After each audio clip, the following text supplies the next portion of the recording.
Krishna, Hare Krishna.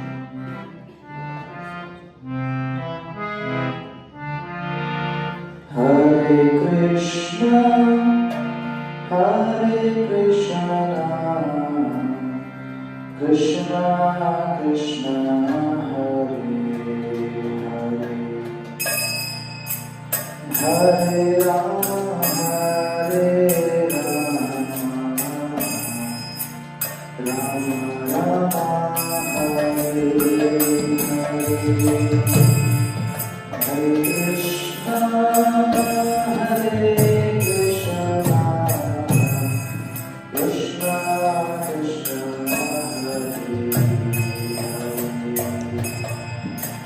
Hare Rama, Hare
जय श्री हरिनाम संकीर्तन की जय।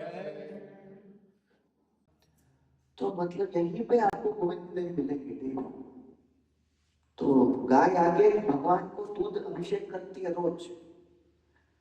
तो जैसे ही सुने तो एकदम आनंद में आ गए रूप गोस्वामी, और जैसे ही उनको लड़के की तरफ मोड़ के उसको धन्यवाद बोलने वाले थे कि लड़के वो भोपाल भूल गाया, गाने कहाँ चला गया। तो रूप गोस्वामी फिर वो उनके स्वप्न में भगवान आके दर्शन दिए कृष्ण। तो फिर रूप गोस्वामी ने सब ब्रजवासियों की सहायता से ये यहाँ पे पूरी खुदाई की और वहां से उनको गोविंद देव के विग्रह मिले। श्री गोविंद देव भगवान की जय।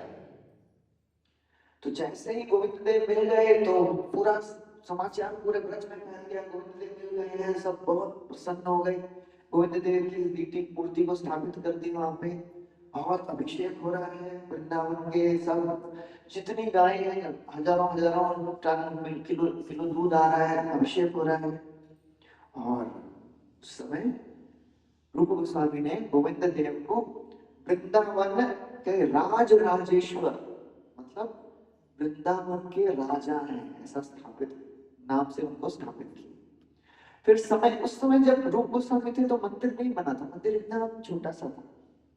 रूप गोस्वामी के जाने के पश्चात रूप गोस्वामी संसार से 1564 में चले गए, 1560 और 64 समथिंग। सनातन गोस्वामी 1554 में चले गए, ये सब चले गए। फिर रघुनाथ भट्ट गोस्वामी के अंडर ये सब पूरा ब्रज का संचालन हो रहा था। बड़े बड़े राजा भी इनके शिष्य हो गए हैं जयपुर के। तो रघुनाथ भट्ट गोस्वामी ने मान सिंह को बोला है कि आप इनका मंदिर बनवाइए। तो सुंदर मंदिर बना, 20 साल लगा मंदिर बनने के लिए, और ऐसा वैभवशाली वहां पे पूजा होती थी। चैतन्य चरितामृत में कविराज गोस्वामी बताते हैं। कविराज गोस्वामी कौन है?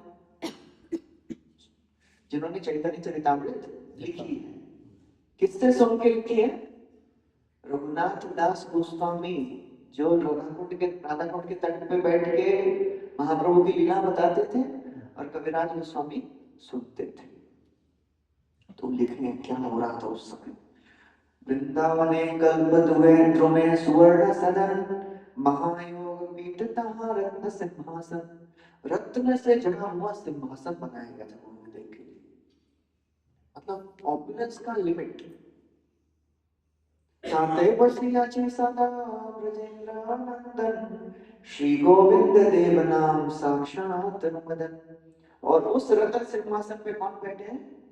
साक्षात मदन गोविंद देव। ऐसी सेवा हो रही थी, उसका कुछ कहना नहीं। राज सेवा हुई यहाँ विचित्र प्रकार, दिव्य वस्तु दिव्य वस्त्र अलंकार। राज सेवा हो रही, रॉयल सर्विस। भगवान को एकदम बहुत ही कीमती वस्त्र पहनाए जा रहे हैं, आभूषण पहनाए जा रहे हैं। हजारों हजारों सेवक सेवा में लगे हुए हैं। सहस्त्र सेवक सेवा करे, अनुक्षण हर सेकंड सेवा हो रही है। और कविराज गोस्वामी बोल रहे इतनी सेवा हो रही थी कि मैं बता भी नहीं पा रहा हूँ क्या क्या सेवा हो रही थी। अभी हम जाएंगे तो वहां पे क्या है? कुछ नहीं, प्रैक्टिकली वेरी लिटिल। तो इसलिए हमको कुछ भी गारंटीड नहीं लेना चाहिए। एक समय इतना ऐश्वर्य था, अभी सब नष्ट हो गया है। तो हमको जब भी भक्ति के मार्ग में कुछ भी मिले ना, उसको गारंटीड मत लीजिए। You should never take anything in Krishna consciousness to be guaranteed. मिल रहा है, उसको हृदय से स्वीकार नहीं करेंगे तो बाद में कब मिलेगा नहीं मिलेगा गारंटी नहीं है। अभी ये जो भक्ति करने का अवसर मिल रहा है, धाम में आने का अवसर मिल रहा है, यात्रा में आने का अवसर मिल रहा है, रेयर है, दुर्लभ है, मिल रहा है तो ले लेना चाहिए। अभी गोविंद देव तो प्रकट हो गए राधा रानी में, जयपुर में गोविंद देव के साथ राधा रानी भी, तो वो राधा रानी कहां से आ गई? मैंने बताया ना, पहले राधा रानी के विग्रह थे ही नहीं यहाँ पे। ये कलयुग में माधवेंद्रपुरी के समय के पश्चात ये सब शुरू हो गए।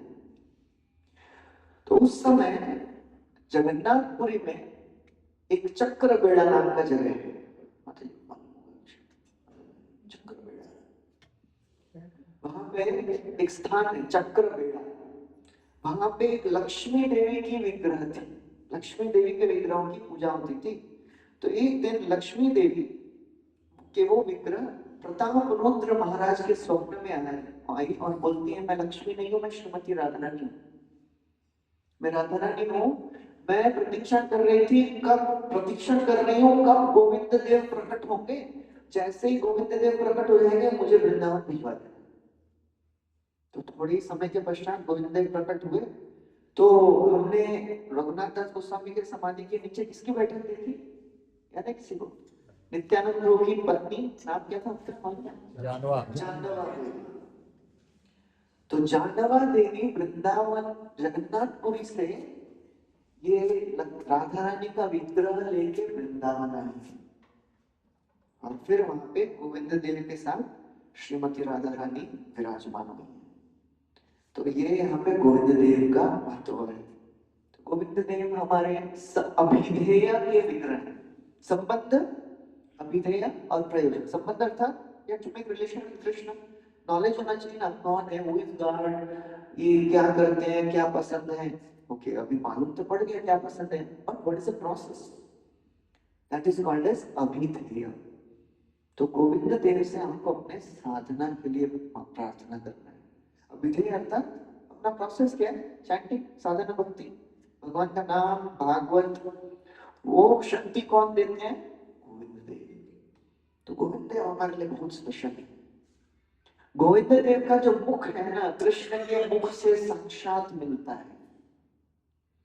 गोपीनाथ का वक्ष स्थल है, कृष्ण के वक्ष स्थल के से एकदम मैच होता है।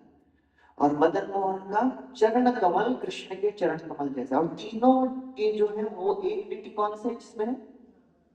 राधा रमन।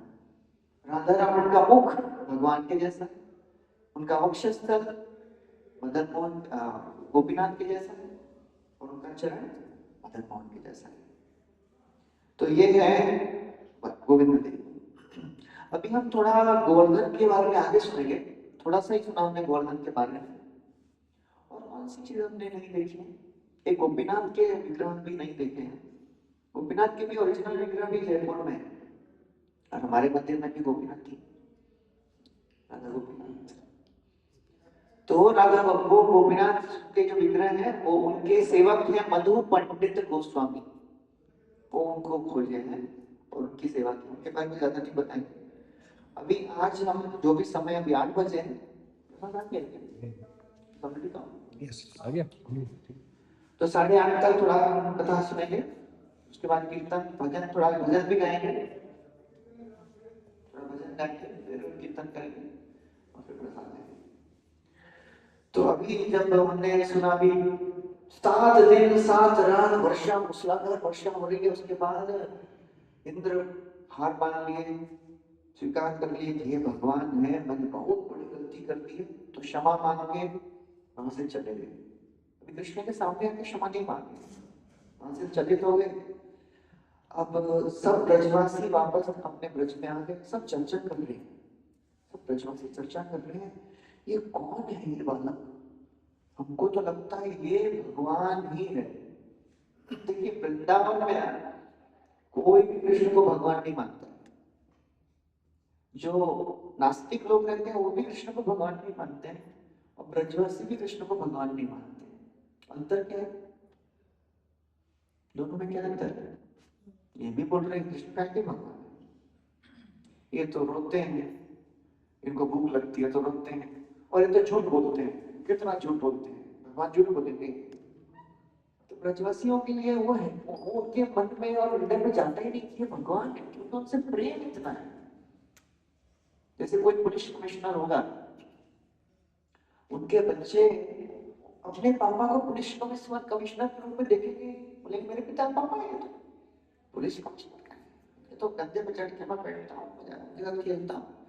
तो ब्रज का जो भाव है ना, उसमें कृष्ण का ऐश्वर्य नहीं है, कृष्ण का माधुर्य है। माधुर्य अर्थात the sweetness of relation is so high that the external opulence doesn't matter.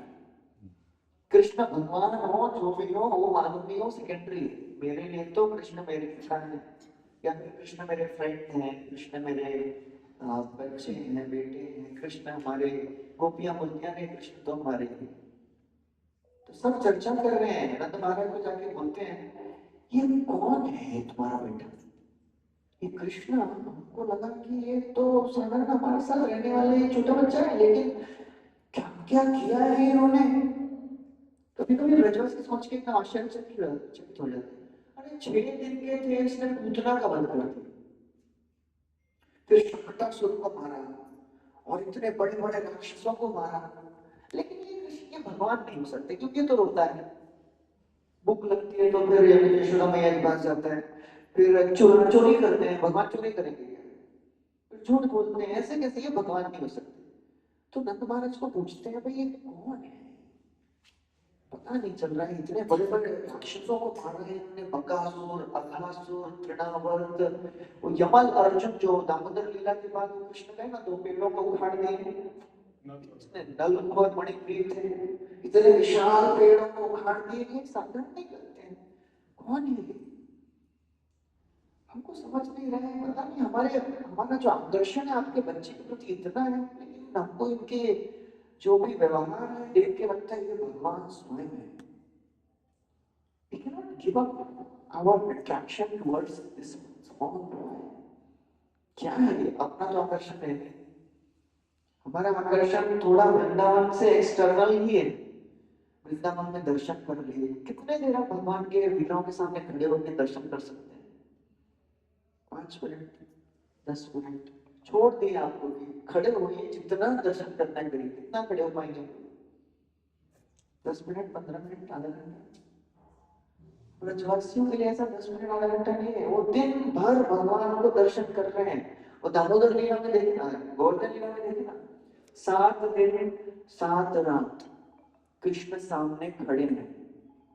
तो कोई ये नहीं बोल रहा अभी बस हो गया, अभी थोड़ा सो के आते हैं, कृष्ण तो बांसुरी बजाते रहो, हम थोड़ा सो के आते हैं। और 7 दिन के बाद भी कोई जाने के लिए रेडी नहीं है। ऐसा नहीं कि अभी थोड़ा हो गया, अभी थोड़ा चाहती हूँ। कितना दर्शन तो ले लिया ना, कितना भी दर्शन ले लिया। हमारा जो है उतना आकर्षण है नहीं, तो हमको आकर्षण वापस हृदय में जो है उसको बाहर उजागर करना है ना। नित्य सिद्ध कृष्ण प्रेम में सबके हृदय में है, लेकिन अभी प्रॉब्लम क्या है, हमने करोड़ों जन्मों से किया नहीं, करोड़ों जन्मों से भगवान से प्रेम किया नहीं। We have not established our relationship with Krishna in our millions of lives.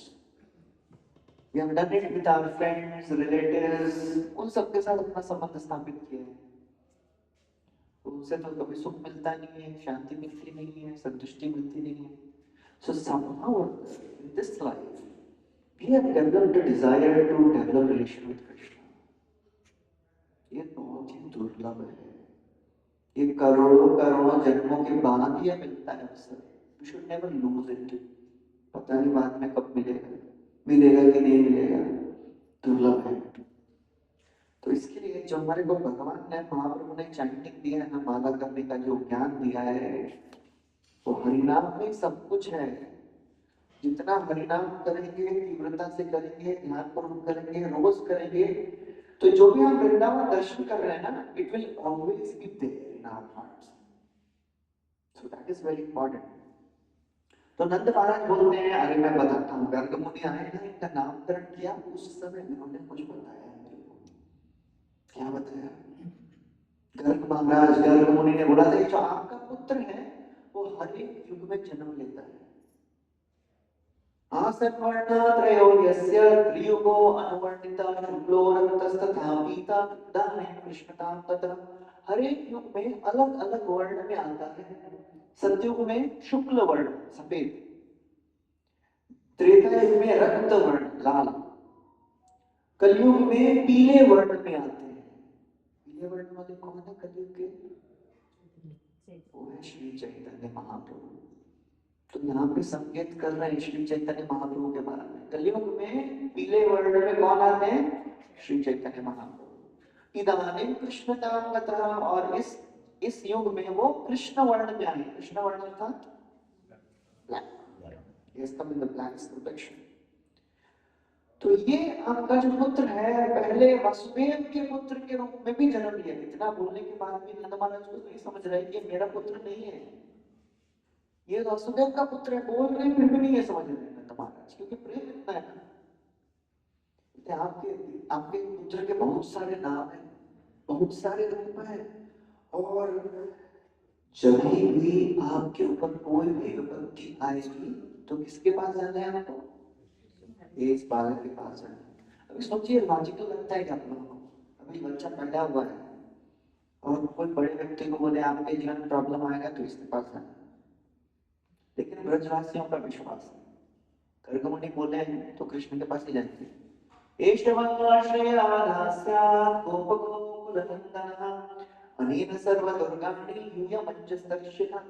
आपका पुत्र आपको सब विपत्तियों से निकाल देगा।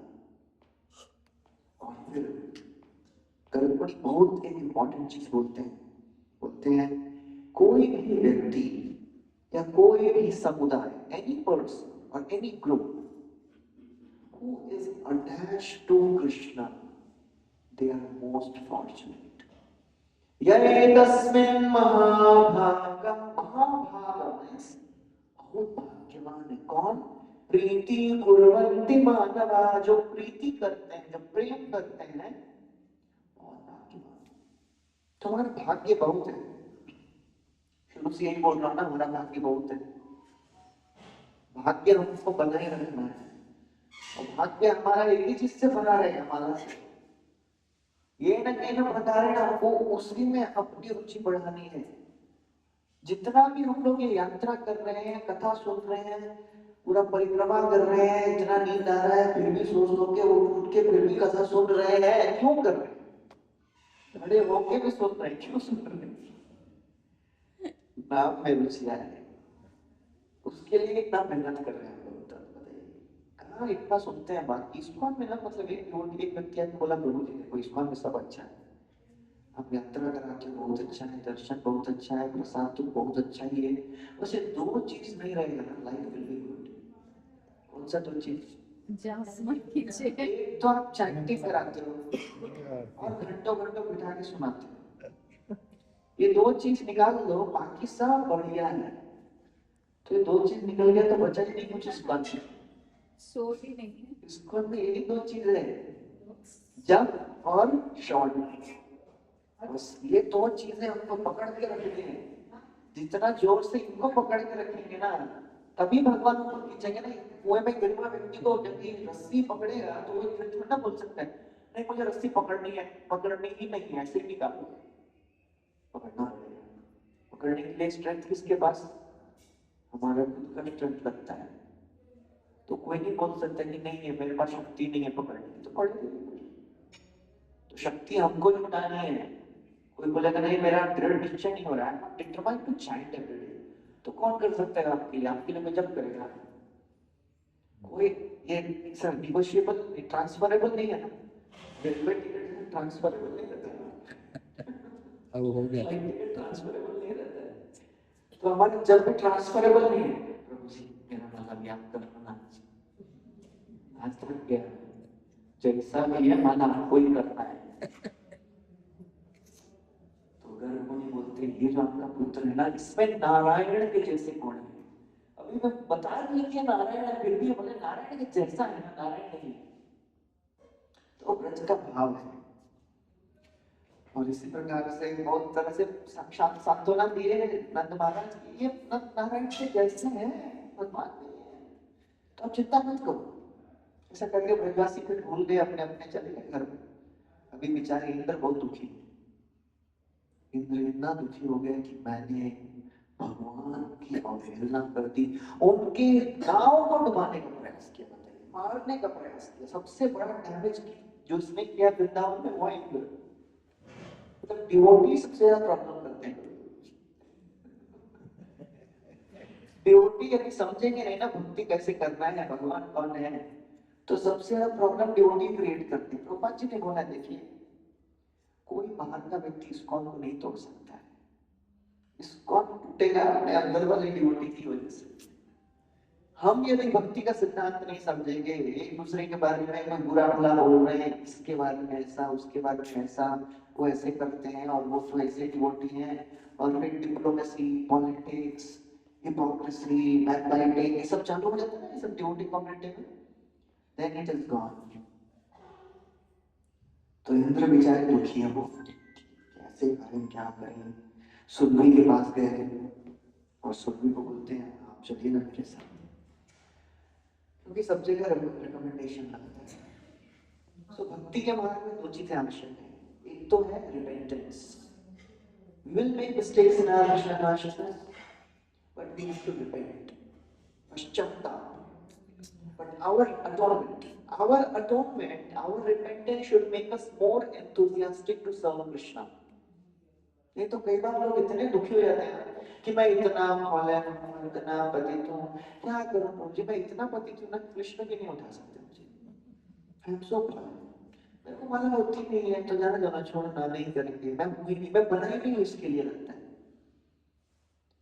तो बेचारे इंद्र दुखी हैं, लेकिन सुरभि के पास गए और सुरभि को लेके फिर इंद्र जाते हैं कृष्ण के पास।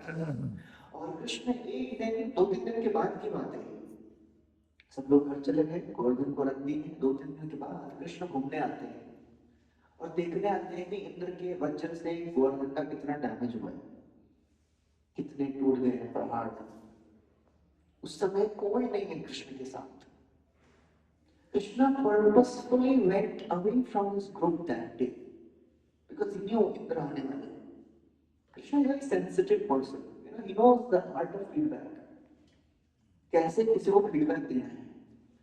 We should glorify in public and chastise in private. किसी को अगर डांटना है तो सबके सामने कभी मत डांटिए, अकेले मत डांटिए. और प्रशंसा करते हैं तो सबके सामने प्रशंसा करिए. तो कृष्ण को मालूम है बेचारा इतना ऑलरेडी दुखी है, सबके सामने उसको डांटूंगा तो इतना भी इन्होंने काटना हो. तो इसलिए कृष्ण अकेले चले गए साइड में बड़े अपने बाल बालों से दूर टट्टाई पर इंद्र की और बहुत सुंदर सुंदर प्रार्थनाएं की इंद्र ने.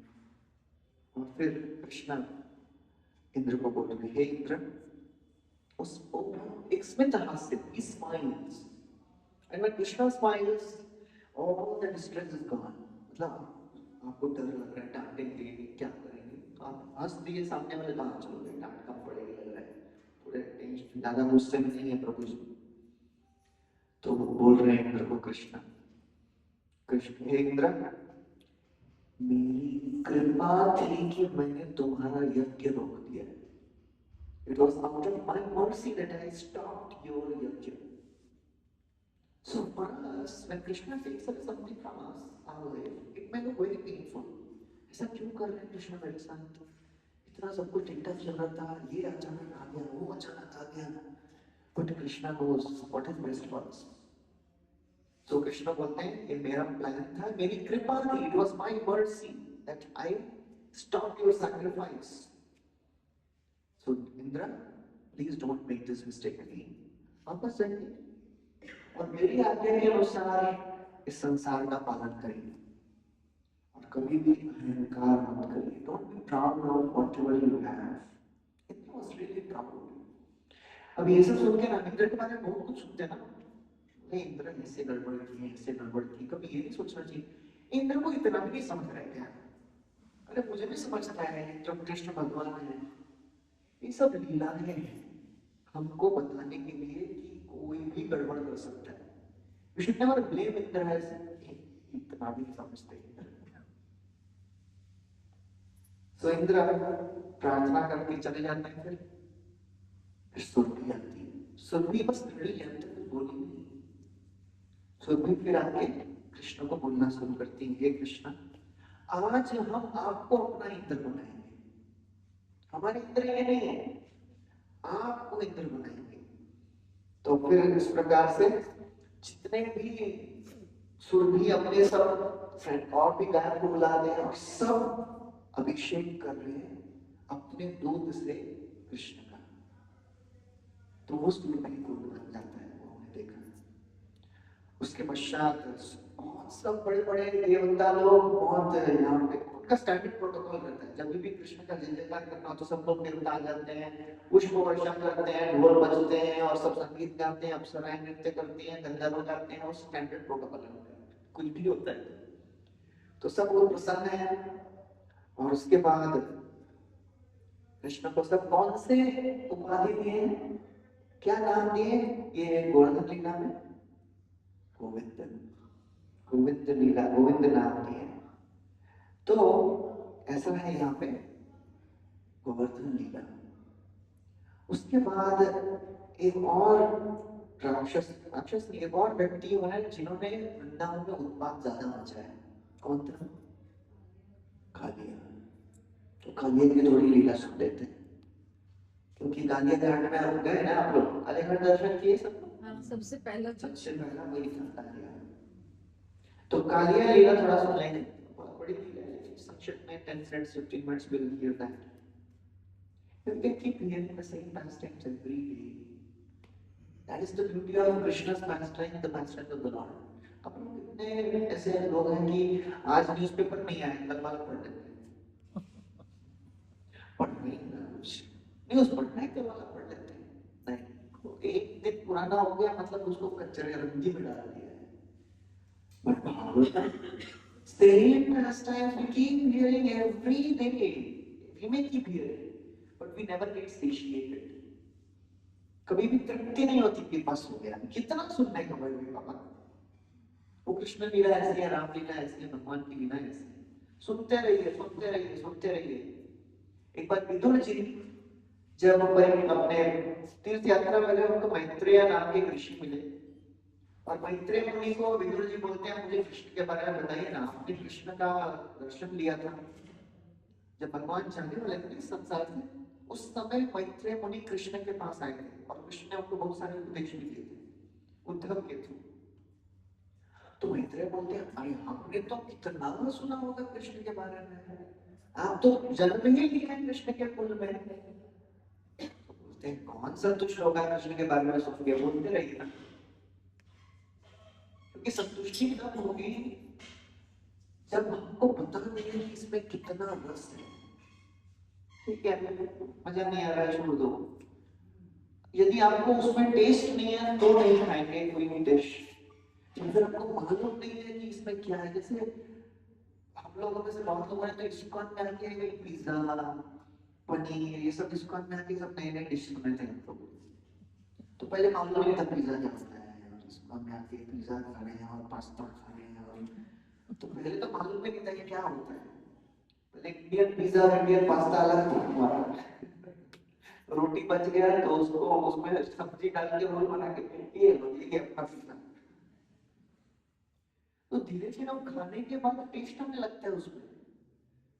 तो वैसे ही जितना भगवान की लीला हम सुनते हैं ना, धीरे धीरे टेस्ट बढ़ता है, कैपेसिटी बढ़ता है। बाहर वालों को जितना सुनाई देना वो भाग जाएंगे लोग, बोलेंगे बस हो गया, कितना सुनाएंगे आपको, बस हो गया। डिवोटी सुन सकते हैं, जो जब करते हैं वही सुन सकते हैं। पहले जब राजनाथ महाराज यात्रा निकालते थे ना, शुरू शुरू के दिनों की बात है, 1992, 93, 95, 96 तक ऐसा चलता था। सुबह में 4 बजे यात्रा शुरू हो जाती थी और प्रसाद का कुछ गारंटी नहीं है कब मिलने वाला है।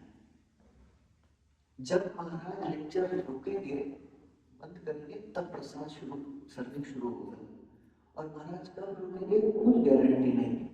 महाराज लेक्चर देना शुरू किए तो 1 घंटा 2 घंटा 3 घंटा कुछ गारंटी नहीं है महाराज कब रुकने वाला है। तो पहले के डिवोटी हमको बताते थे, हमारा रूल क्या था ना यात्रा में, हाउ टू सर्वाइव यात्रा। जब भी समय मिले सो जा, जब भी प्रसाद मिले पेट भर के खा लो, क्योंकि नेक्स्ट कब मिलने वाला है कुछ गारंटी नहीं। तो ऐसी यात्रा होती थी। सुबह में 4 बजे यात्रा शुरू हो जाती है, रात को 11-12 बजे तक चलती थी। दिन में 3-4 घंटा रात में भी हुआ हो गया था। और गोवर्धन परिक्रमा तो हर एक स्थान पे महाराज बैठ के कथन करते थे। हमारी तो 2 घंटे में हो गई, 4 घंटे में। पहले शुरू होती थी सुबह और रात में 11-12-1-2 बजे तक गोवर्धन परिक्रमा चल रही है और सब बैठ के सुनते रहते थे। और आज के डिवोटीज जो है ना, वो लोग जो वो एरा के डिवोटीज आपको पूछिए, they were the best days. Those yatras were the best yatras. अभी यात्रा बोलते हैं अभी क्यों 1-2 घंटे में आप लेक्चर खत्म कर देते हैं, मतलब उनका कैपेसिटी इतना बढ़ गया है। 1 घंटे में उनको संतुष्टि होती है, शुरू किए कि खत्म हो गया क्या है। तो जितना सुनेंगे उतना ये बढ़ता है कैपेसिटी सुनने का, क्योंकि devotee is never satisfied hearing about Krishna and devotees are only satisfied hearing about Krishna. Nothing else satisfies the devotee. वहां के कितना नहीं सुनाओ, कृष्ण के बारे में सुनाते थे, कौन संतुष्ट होगा। एक बार की बात है, कृष्ण बलराम के बिना ब्रज में वृंदावन में चले गए अपने ग्वाल बाल के साथ। यमुना के नदी के एक भाग में एक थोड़ा एक्सटेंशन था और वो तालाब को कालिया वृदा बोलते हैं। अभी पहले उस समय नाम नहीं था, एक ऐसा एक्सटेंशन था। वहां पे जब ग्वालपाल आए और जैसे ही पानी पिया सब मूर्छित हो गए, they all were dead because the waters were poisoned by the poison of Kalia. The poison of Kalia was so powerful, any bird flying above that water would fall down just by the vapors. The waters of that lake was always boiling. इतना विष प्रबल था। फिर वो तो कृष्णा ही का पाप, उसको क्या प्रॉब्लम है? He glanced at all the Gandhavas brought them back to life. And then Parikshit महाराज सुन रहे हैं, सब ध्यान से सुनते रहते हैं। And he is not dead. हम बोलते रहते हैं, खत्म होगा तो महाप्रसाद बोलेंगे, कल महाप्रसाद तो बोलना ही नहीं, क्योंकि भाषणी में है परीक्षित महाराज। अपने को मालूम अपना भविष्य उज्ज्वल है, विचार ही है, अच्छा मन भी अच्छा है। Suspense. Suspense, नहीं बताओ तो थोड़ा और ऐसा नहीं बताऊंगा। तो परीक्षित महाराज बोलते हैं, एक मिनट, आपने वो बताया वो कालिया के वजह से वो सब हुआ, बोलोगे कौन है वो बताइए ना, डिटेल में बताइए, ऐसा शॉर्ट मत करिए। तो परीक्षित महाराज ऑलवेज कि भाई थोड़ा डिटेल में सुनना है मेरे को, कितने बार सुनाएगा उन्होंने बताया कि हमने कितने बार सुन लिया कालिया लीला, उन्होंने नहीं सुना देगा क्या, वो कृष्ण के फैमिली में जन्म है, सुनाते रहिए। तो फिर सुखदेव गोस्वामी भी एक्सटेसी में आते हैं, इफ ऑडियंस आर एक्साइटेड अरे और सुनाइए, तो अरे अभी तो अभी ऑडियंस वो नहीं सोची आप करते हैं, आप बैठे हैं तो सुनाइए। तो सुखदेव गोस्वामी फिर शुरू करते हैं, तो यमुना के नदी में कालिया नाम का एक बहुत विषैला सांप रहता था, और यहीं पे क्यों रहता था, क्योंकि उसको मालूम था कि यहाँ पे गरुड़ जी नहीं आएंगे। गरुड़ जी को श्राप दिया था एक ऋषि ने, वो कभी और बताएंगे। वो यमुना में ही तपस्या करते थे, लेकिन दुर्भाग्यवश उन्होंने एक बार गरुड़ जी को श्राप दिया, गलती से श्राप दिया, गलती मतलब उन्होंने अपराध कर दिया गरुड़ जी को श्राप देके।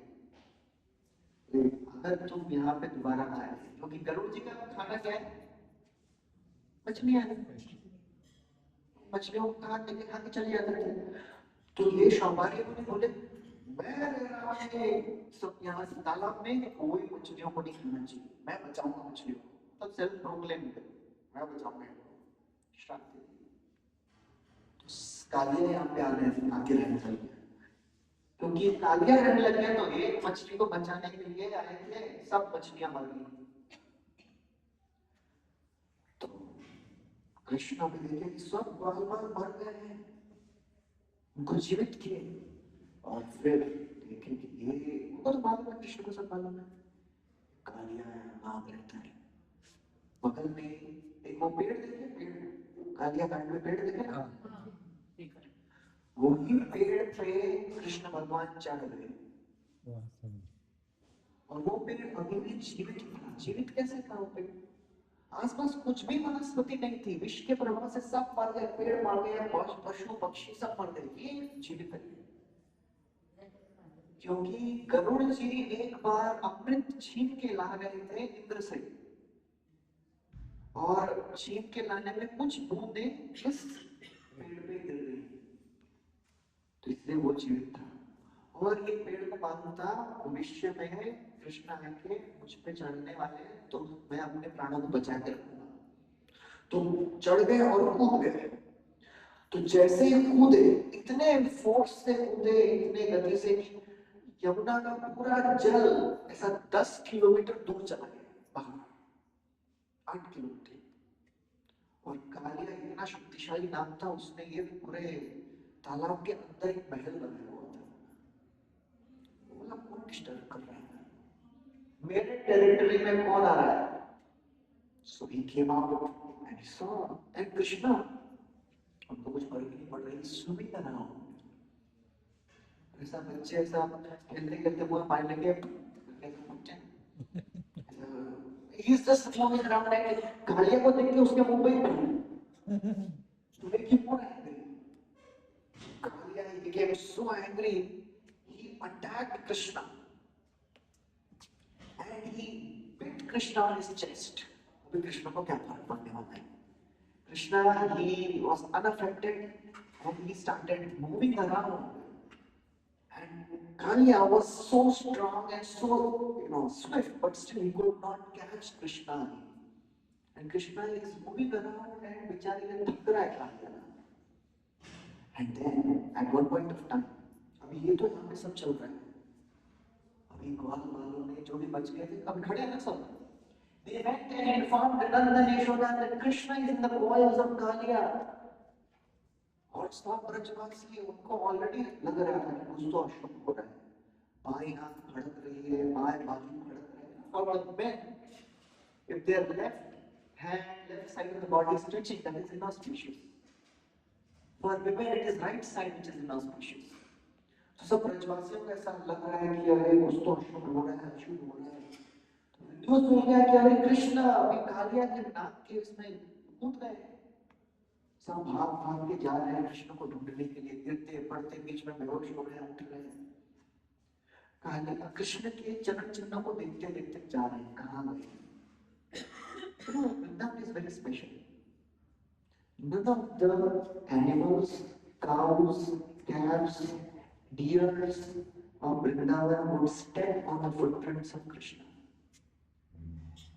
और जो ब्रज की जो ब्रज है ना, इतनी फाइन कीमत कैसे मालूम? जब पहली बार कृष्ण को सब गायों का संरक्षण दिया, गोपाष्टमी जिसको बोलते हैं, गोपाष्टमी सुने हैं? Gopashtami is a festival on that day. Krishna was given the charge of holding the cows. उसके पहले बछड़ों को चढ़ाता था, अभी गायों को चढ़ाने का अवसर मिला। तो कितनी गायें थी नंद महाराज के पास? 9 लाख। तो कृष्ण बोले चलिए आज हम जाएंगे, सब गायों को चराने जाएंगे। तो यशोदा मैया बोलती अभी तो हम जंगल वन में जाने वाले हैं, वन में तो कांटे होंगे, पत्थर होंगे, उनके लिए बहुत सुंदर सा आंका बनाएंगे, चलो कृष्ण पहन लो इसको। तो कृष्ण बोलते हैं मैं जब तक नहीं पहनूंगा तब तक आप मेरी सब गायों के लिए एक पेड़, एक मतलब 4 चार जूता लेके आइए, सबको पहन, नहीं तो मैं खाली पाँव जाने वाला हूँ। सब गायों ने सुन लिया है कृष्ण खाली पाँव ब्रज में जाएंगे तो they can't even imagine Krishna's feet are so soft and it changes colors if they touch, if the Krishna's feet touches some ordinary very soft thing also. So what all the cows did, they ran to the forest of Vrindavan and they, with their hooves, they smashed each and every stone to powder. तो इसलिए ब्रज की रज एकदम fine है। तो वो ब्रज की रज में जब कृष्ण चलते थे, जो भी उनके चरण चिन्ह है ना, उनके चरण चिन्हों पे कोई नहीं पाँव रखता था। Vrindavan is glorified because it is marked with the footprints of Krishna. वृंदावनं सखिभुवो वितनोति कीर्तिं यद Devaki सुतपदाम्बुजदत्तलक्ष्मीः गोविन्दवीणमनुमत्तमयूरनृत्यं प्रेष्याद्रिसाम्बवरदान्य समस्तसत्त्वं। Vrindavan has increased the glory of Mother Earth. Why? Because Vrindavan is marked with the footprints of Krishna. सब ब्रजवासी भाग रहे कृष्ण के चरणों को देखते देखते, but on that day purposefully Krishna went through some grassy lands. Footprints ही नहीं, तो ब्रजवासी और परेशान। Krishna wants to increase the emotions of his devotees. मतलब सेपरेशन होगा तब तो यूनियन में मजा आएगा ना, भूख लगेगी तब तो प्रसाद में मजा आएगा। भूख लगेगी नहीं हमसे, नहीं लगी है।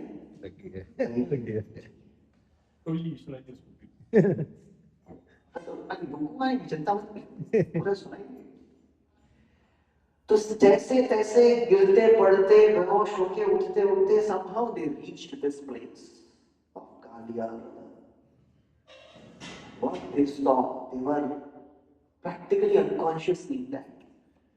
As soon as all the Brajvasis reached this place, just before that, Krishna allowed himself to be bound by the coils of Kaliya.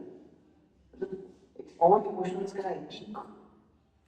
And he is playing with Kaliya now for a long time. You know why? Because Krishna knows that I have to make a dance performance here. I need audience, right? कोई तो देखने वाला होगा ना, तब तो नाचेंगे। तो इस वेटिंग सब ब्रजवासी आके ना हुए, ऑडिटोरियम फुल हो गया है, अब डांस शुरू करेंगे। And when we saw Panchvasi देखे तो they were practically मतलब they were about to die. Yashoda Maya, she fell unconscious. Nanda Maharaj, he was about to jump in that lake. तो पकड़ में मत जाइए मत जाइए. ये सब लोग दुखी हैं. One person is happy, you know. Balram. Balram बोल रहे हैं ये मेरे साथ तो कभी खेलते नहीं ऐसे Krishna. I am Sheshna. He never plays with me like this, and he's playing with small water snake. ये क्या कर रहे हैं? And he knows कृष्ण भगवान कुछ कर सकते हैं, तो फर्स्ट टाइम चल रहे हैं, तो he's smiling. He is holding everybody. आगे मत चाहिए कोई बात नहीं, कृष्ण आ जाएंगे वो. And then Krishna, he expanded his body, and Kaliya could not hold him.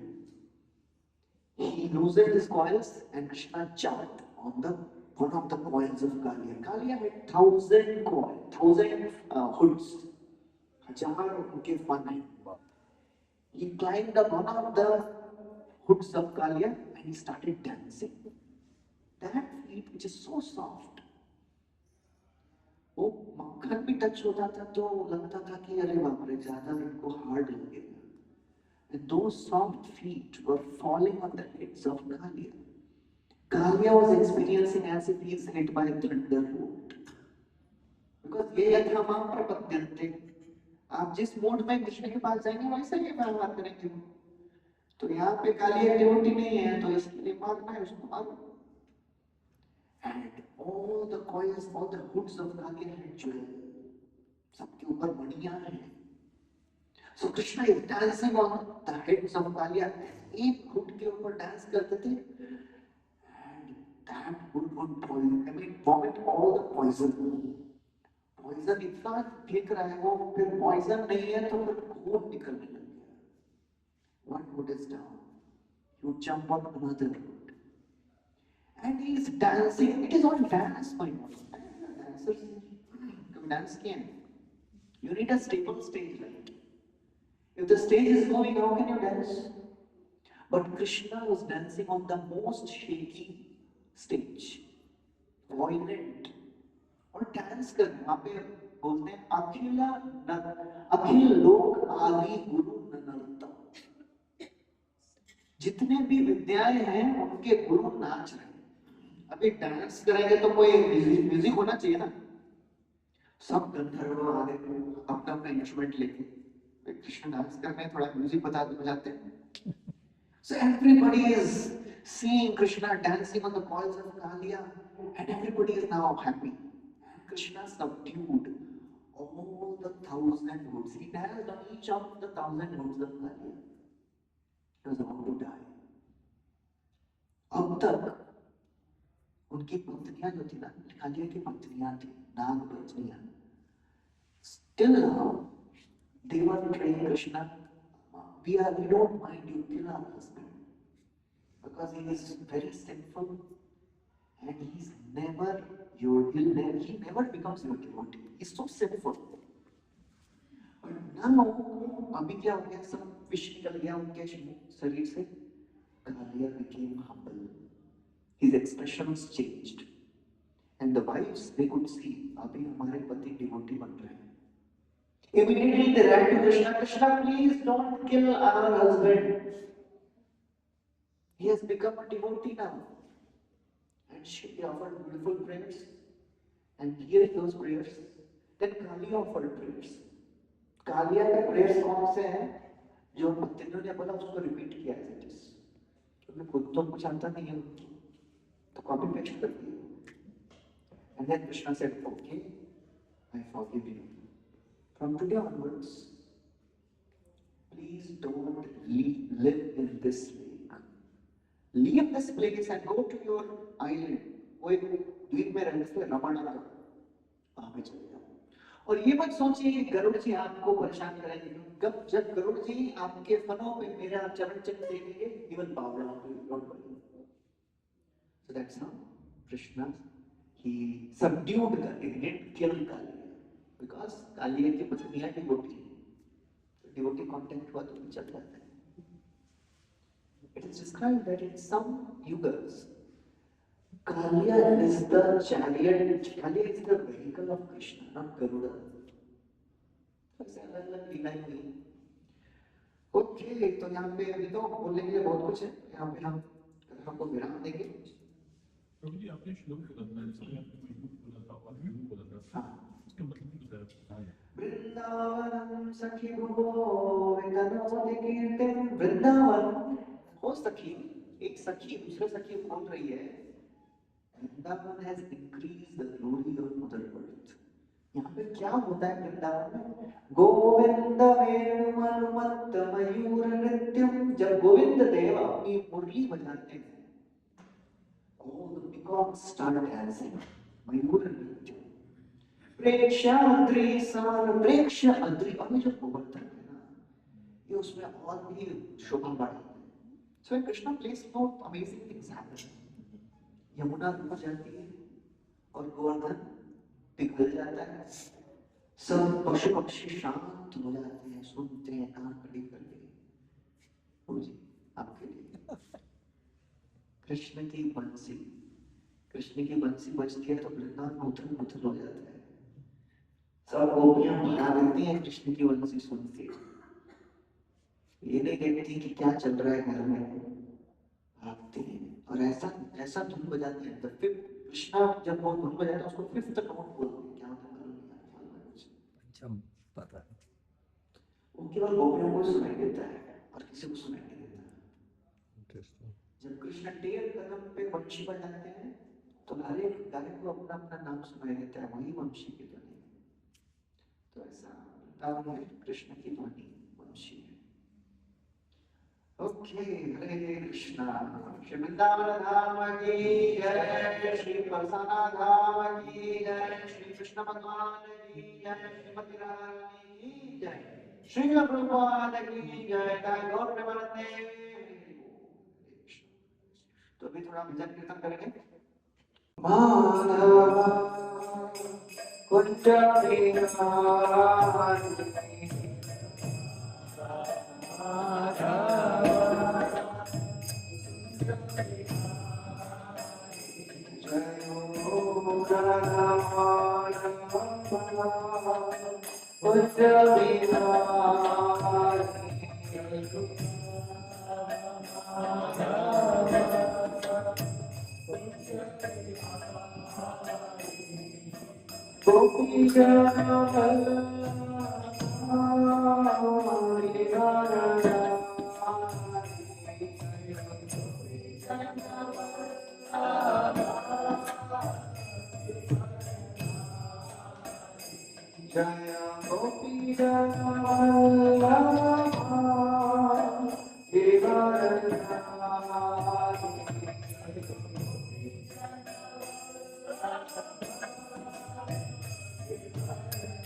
जय कलियुग पावन हरिनाम संकीर्तन की जय, श्री रघुनाथ की जय।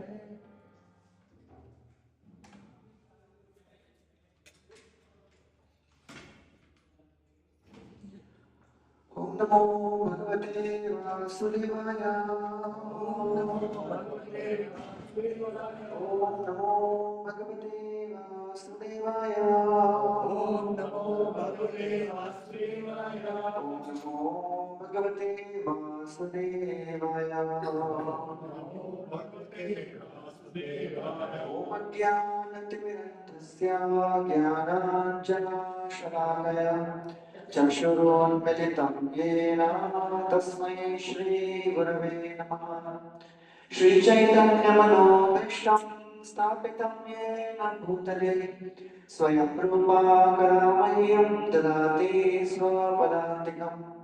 वन्देऽहं श्रीगुरो श्रीयुतापदकमलं श्रीगुरो वैष्णवांश्च श्रीरूपं साग्रजातं सगुणारघुनाथान्वितं तं सजीवं साद्वैतं सावधूतं परिजनासहितं कृष्णचैतन्यदेवं श्रीराधा कृष्णपादान् सगुणा ललिता श्रीविशाखान्वितांश्च।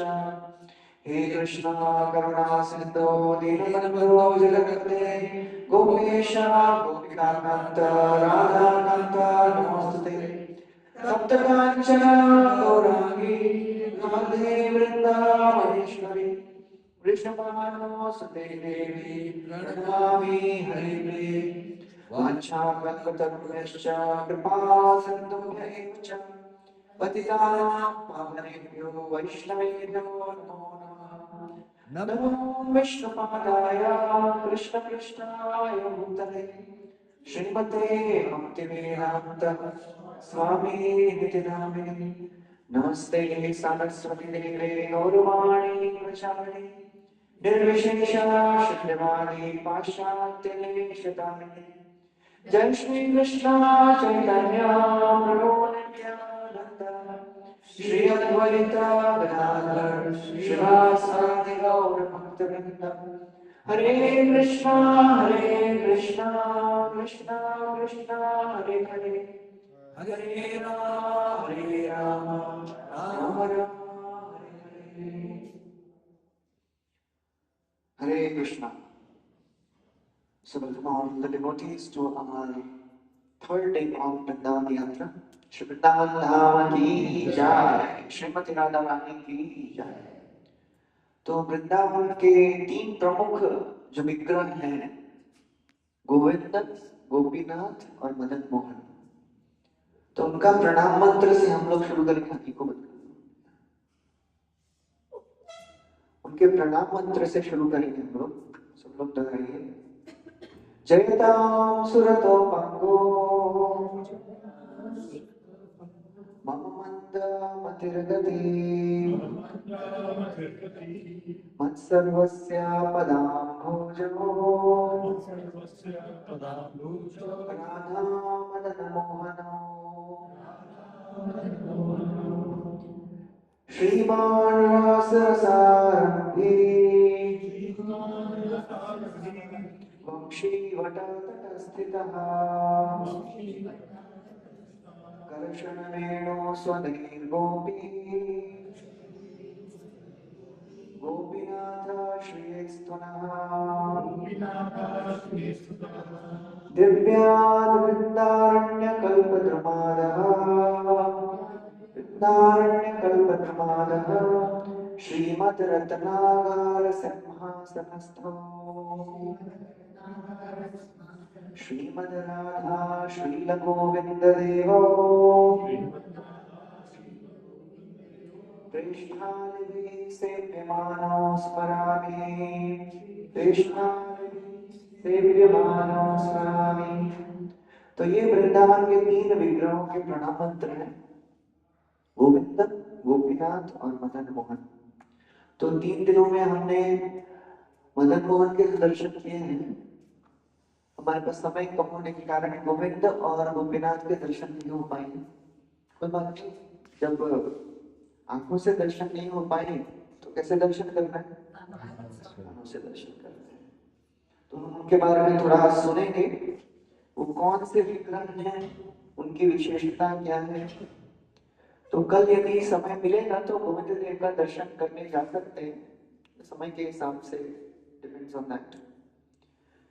तो हमने सुना कि वज्रनाभ ने 4 देव स्थापित किए इस वृंदावन में, ब्रज में. कौन कौन से देव हैं? हरिदेव, केशव देव, गोविंद देव और बलदेव. ये 4 देव हैं.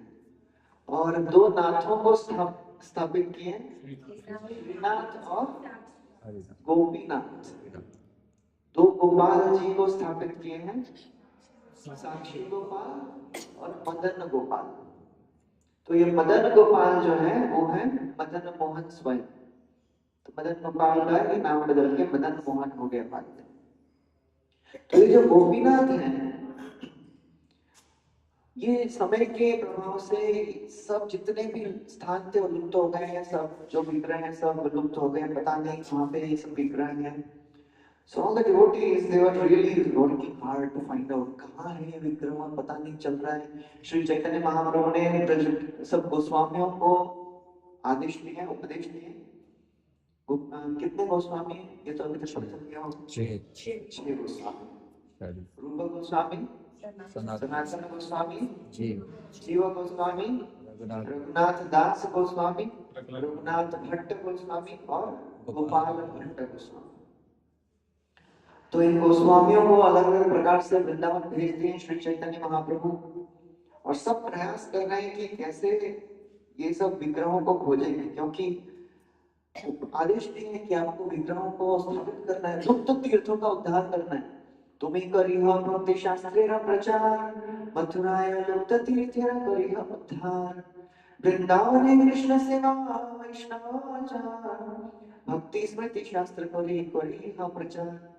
चार उपदेश दिए हैं कि आप वृंदावन जाइए, शास्त्र लिखिए, भक्ति स्मृति के शास्त्र लिखिए। Krishna consciousness is not sentimental. We have sentiments for Krishna, but it is not sentimentalism. भावुकता नहीं है, भाव होता है but भावुकता नहीं है। भावुकता मतलब मन किया तो महाविभोर हो रहे हैं, मन किया तो माला को उठा ही नहीं रहे हैं।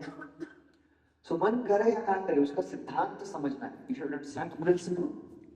उसके लिए हम लिख रहे हैं।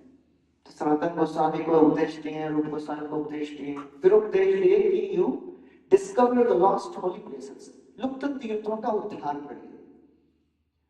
तो लुप्त तीर्थों का उद्धार में बहुत सारे जितने भी ब्रज के अलग अलग तीर्थ सारे लुप्त हो गए थे। तो कैसे उद्धार, कैसे पता चलता था कि यहाँ पे तीर्थ है? They would just sit in bhajan, samadhi, and the Lord would reveal to them some way or other. वृंदावने Krishna सेवा वैष्णवाचार, कृष्ण सेवा स्थापित करिए, अर्च विग्रहों को स्थापित करिए। तो रूप गोस्वामी प्रयास कर रहे थे, गोविंद देव के विग्रह कहाँ है, मिल नहीं रहे, बहुत ढूंढ रहे हैं, परेशान हो गए, मिल ही नहीं रहे, बहुत दुखी हो गए। तो यदि हमको अवसर मिलेगा तो जाएंगे कल गोविंद देव का दर्शन करने के लिए। गोविंद देव के बहुत सुंदर मंदिर बने, बहुत ही विशाल मंदिर बनाया था। अभी दुर्भाग्यवश वो मंदिर के शिखर के 4 जो तल है वो तोड़ दिए औरंगजेब ने। तो औरंगजेब ने जब दिल्ली से एक बार देखा कि वृंदावन में आकाश में एक ज्योति दिखाई दे रही, क्या है? तो उनके सैनिकों ने बताया कि ये कोई आकाश में ज्योति नहीं है, ये वृंदा आपके ही दादाजी के कहने पे बनवाया गया ये मंदिर है, बहुत बड़ा मंदिर है, गोविंद देव मंदिर। अकबर के मंत्री थे मानसिंह, उन्होंने बनवाया ना। तो वो इतना क्रोधित हो गया, उसका बैकग्राउंड था, क्यों क्रोधित हो गया उसके बारे में हम जयपुर में सुनेंगे, यहाँ पे नहीं सुनेंगे, वो स्टोरी लंबी है स्टोरी। तो आदेश दिया कि ये मंदिर के ऊपर के 4 शिखरों को तोड़ दो, क्योंकि उनको मालूम था कि राजपूत के जो राजा है ना, राजपूता में जो राजा ने औरंगजेब के साथ कुछ तो धोखा किया था। तो ऐसी जगह मारो जहां पे सबसे उनको ज्यादा लगे, hit them where it hurts the most. और जो अभी राजपूताना राजा थे उनके प्रिय प्राणधन कौन है? कृष्ण, गोविंद देव, ब्रज। तो सब तोड़ना शुरू किया। तो ऐसे ही गोविंद देव के ऊपर के 4 शिखर तोड़ दिए हैं।